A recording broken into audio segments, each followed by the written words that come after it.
बाद बुराड़ी की जहां विधायक संजीव झा अपने किराए का मकान खाली कर रहे हैं। दरअसल दिल्ली के मुख्यमंत्री और सांसद मनोज तिवारी भी इसी मकान को लेकर विधायक पर कई बार आरोप लगा चुके हैं कि ये सरकारी जमीन पर कब्जा किया गया है।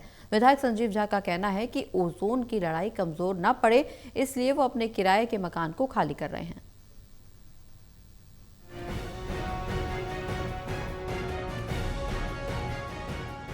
बुराड़ी से आम आदमी पार्टी के विधायक संजीव झा अपना किराए का मकान खाली कर रहे हैं।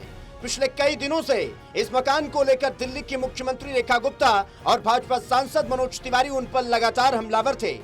भाजपा नेताओं की तरफ से आरोप लगाया जा रहा था कि विधायक संजीव झा सरकारी जमीन पर अवैध कब्जा करके इस मकान में रह रहे हैं। इन लगातार लगते आरोपों के बीच अब विधायक संजीव झा ने बड़ा कदम उठाया है। उन्होंने ये ऐलान किया है कि वो इस मकान को बदलकर अब दूसरी जगह किराए के मकान में रहने जा रहे हैं।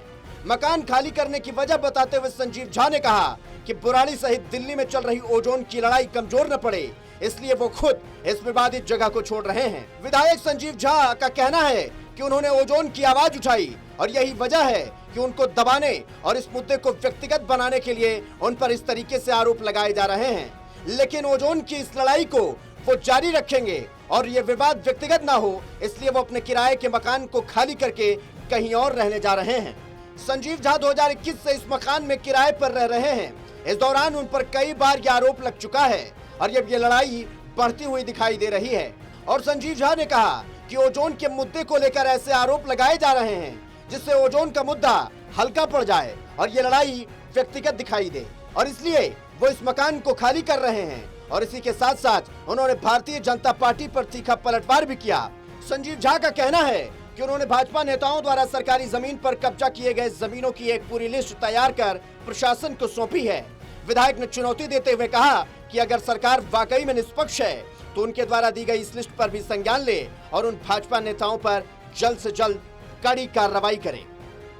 सरकारी जमीनों की लिस्ट निकाली, क्योंकि ये सारी जो ज़मीनें हैं ये सब लैंड जो है हमेशा एलजी के पास है, डीडीए के पास है, तो तब भी कोई कार्रवाई लगातार मिलने के बाद नहीं हो रही। अब हमने रेखा गुप्ता जी को पूरी सूची दी है हमने, और हमने कहा कि ये ग्राम सभा की लिस्ट है, आप इसको खाली करो। और आपको आश्चर्य होगा, उसमें आधे से ज़्यादा जमीन का कब्जा भारतीय जनता पार्टी के नेताओं का है। दाखिल खारिज जिसको कहते हैं, दाखिल खारिज है ज़मीन की, तो दाखिल खारिज सरकारी ज़मीन पर तो नहीं होती है ना, कि वो सरकारी ज़मीन है और इस पर कोई कंस्ट्रक्शन नहीं होना चाहिए। कई बार डेमोलिशन हो चुका है वहाँ पे, और मैं लगातार लिख रहा हूँ, कार्रवाई नहीं हो रही है। मैं फिर लिखा हूँ कि उस पर कार्रवाई हो, और मैं अब इन पर्सन कोर्ट जाऊँगा। मैं जहाँ रह रहा था, मेरी लड़ाई को इन्होंने मेरे मकान मालिक को परेशान करना शुरू कर दिया। भाई आप कह रहे हो नोटिस पर परेशानी तो कर रहे हो, तो मेरे कानून परेशान ना हो। तो कुल मिलाकर इन आरोपों के बीच बुराड़ी के विधायक संजय झा अब जिस मकान में 2021 से रह रहे थे, उस मकान को खाली कर दूसरे मकान में जाने की तैयारी कर रहे हैं और सामान शिफ्ट किया जा रहा है। Harshit Mishra, total TV news, Delhi.